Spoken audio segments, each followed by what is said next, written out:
Well, welcome Gareth, Mary and Thomas to Screen Careers today. Thank you for spending time with us. Now, at this moment in time, you are a production sound recordist on the film set. I wonder if you could explain to us what responsibilities that comes with that role.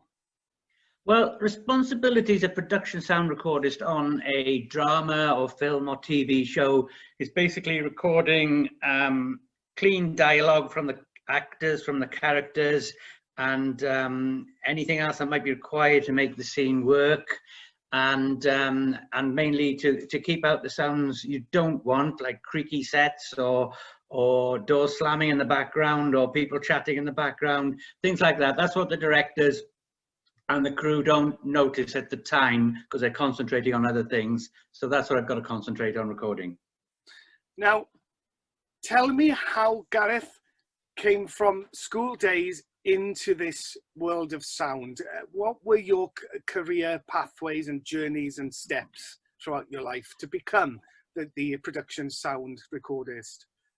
Well, many sound recordists and maybe many people in the TV film industry sort of end up in it by accident somehow. You know, I came through it probably through music because I was a musician.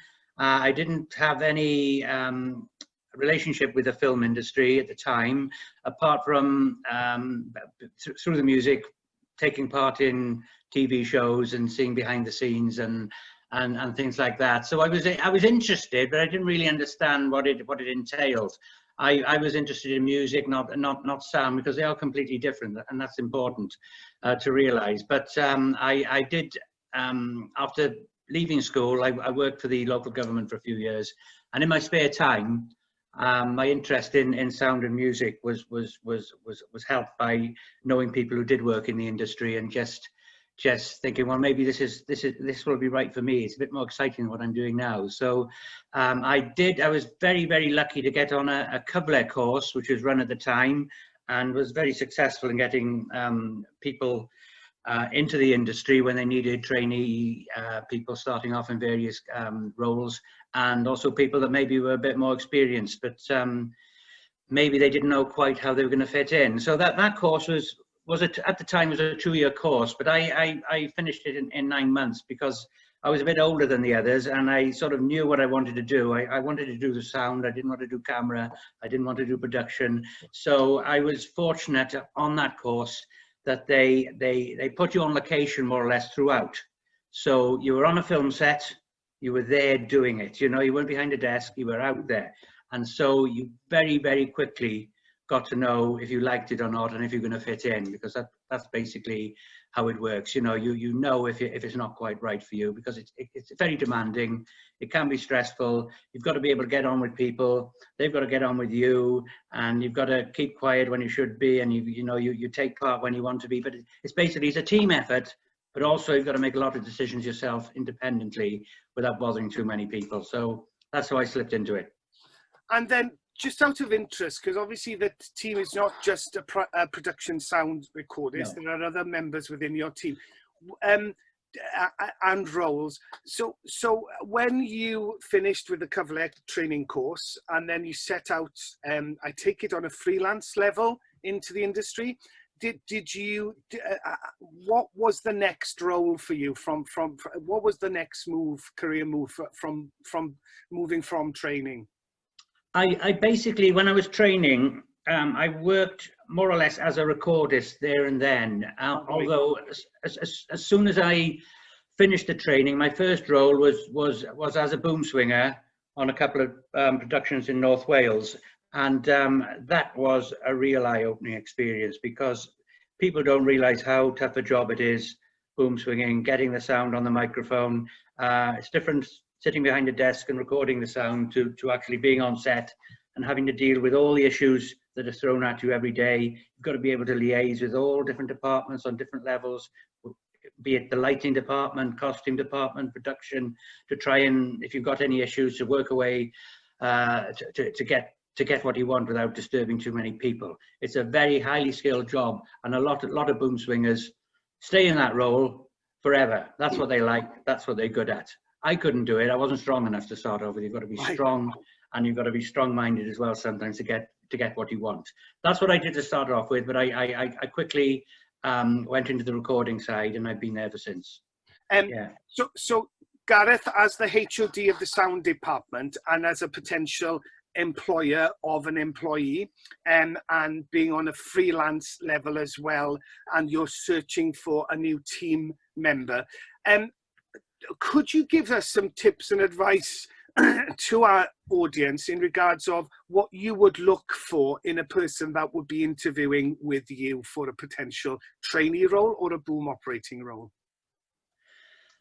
I've been very fortunate over the years to have had girls and boys who've got an interest in sound, got an interest in being on set, working in TV. Haven't got a lot of experience, but that's the whole point of it. You know, you come in and you look and you learn, and you've got to be able to pick things up fairly quickly. You're not given a massive amount to do at the start. You know, I need to see that people are capable. They can anticipate things. That's vital. You can anticipate. You can see if someone hasn't got a pair of headphones on, or someone hasn't got something else. I haven't got to ask them all the time. They're there and they can see what's happening. And I've had people who've been with me over the years who have progressed to either boom swinging or recording over the years. I mean, they've been able to do it all, but it's vital to have that interest, to anticipate, to be able to get on with people. The last thing you want to do is upset people or sort of get on people's backs. You've got to just be quiet, listen, learn, and focus on the job. And as I said, I've just been so fortunate in having so many people over the years who have been just like that. And, you know, once you ask them to do something or you show them how to do something, it sticks in their head, and you haven't got to tell them every day. And it doesn't take long for people to get accepted. Once you're on a film or a shoot or a TV show, it might only take that one series for people to accept you and they recognize your face. That's half the battle, is being accepted, and that people like you and get on with you. Thank you very much, Gareth, for that good advice. With technology advancement on the set, across cameras and lighting, as well as now sound, and things have moved forward quite considerably over the last few years. Becoming a trainee in the sound department, do you think that you could give any advice for that potential participant or candidate to look into some software that could be of use for them to have a good understanding about what your responsibilities are?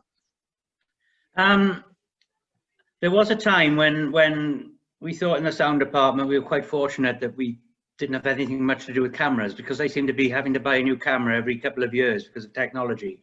Whereas with the sound, it sort of more or less stayed pretty much the same for quite a while, up until about 15 years ago, 15, maybe a bit more, when technology suddenly erupted in the sound side and people were demanding more things on set than what we were giving them in the past. And so, for instance, on most dramas these days, most network dramas, instead of just turning up with a couple of boom microphones and a radio mic maybe to help you out, nowadays everyone's got to be mic'd up in some way, and you've got boom. So you may, instead of having 1 or 2 channels of sound, you'll have 10. And that obviously gives more issues with recording capabilities and how things are recorded and who wants to hear what in their earphones. The director might want to hear something and the continuity person might want to hear something else. So it's got a lot more involved and complicated. So fortunately, there is a lot of advice on the internet, and there are lots of things to view. But saying that, everyone does something slightly different on set. You know, every recordist does it a slightly different way and has slightly different equipment. So it really involves visits to set or visits to a recordist or communication in that way to know how people do things, because each program can be a different setup as well. So it does vary from job to job and day to day.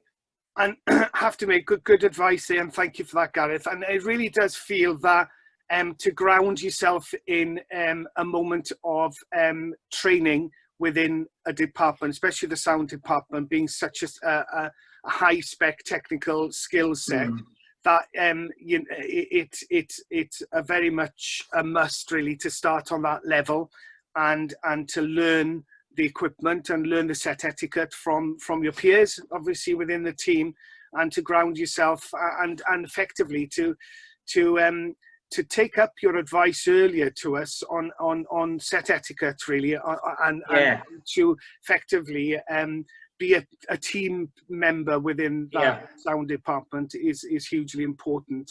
And thank you for your words of wisdom and advice on all today, Gareth. Now, as we bring this to a close, I would like to just ask you, what have been your career highlights throughout the time you've been working wonderfully as a production sound recordist? Well, during my years as a recordist, I've been fortunate. We've been fortunate here in Wales that so much has come here. So over the years we've had all these famous productions that everyone's heard of being made in Wales, north, south, west, and everyone's heard of Casualties and the Doctor Who's and things like that, and they're all made here. So it's great to say you've had a part in making these programs, and also we're getting bigger budget, we're getting more features being made in Wales than they were. They've always been made here, but a lot more recently because of the interest from the big companies and the American money. So things are being made here, and you're getting stars flown in, which we only dream about seeing on TV, let alone working with. So we have a tremendous variety of programs being made here. But some of my favorite moments were when I was a bit younger, when the first sort of 10-15 years of my recording career was in those days. It's a lot more documentaries being made, a lot more travel programs. So I was fortunate in being able to travel all over the world with a minimal crew. There was a cameraman, there was me, there was a presenter, there was a director, and that was probably about it for a lot of it. But you'd be going all over the place, staying in all kinds of places, and it was tremendous to have that opportunity to see the world and take pictures and visit these places. Even though you're working hard, you often had the chance to go to places that people wouldn't normally go to as a tourist, or even to work. So we were fortunate to, whether it was the insurgence of democracy in Albania or somewhere like that, and you wouldn't go there on your holiday normally, but we get these chances, or we have done in the past. Not so much now. I was just fortunate to be around when programs were made all over the world, and you were offered a drop of a hat somewhere, and that's how life was for a bit. So that was great. I think I probably enjoyed those times a bit more because they were exciting. You didn't quite know what was going to happen the next day, and you were a small team, so you did bond in a big way with all your team, and there may be a different team the next month, and so it went on. Well, Gareth, that is a wonderful end to our journey with you today on Screen Careers, and may those productions keep coming your way for the future as well. Thank you for spending time with us today and for partaking your wonderful wisdom and advice to us about the sound department and your role as the production sound recordist. So diolch yn fawr, Gareth. Thank you very much to you. Diolch, thank you.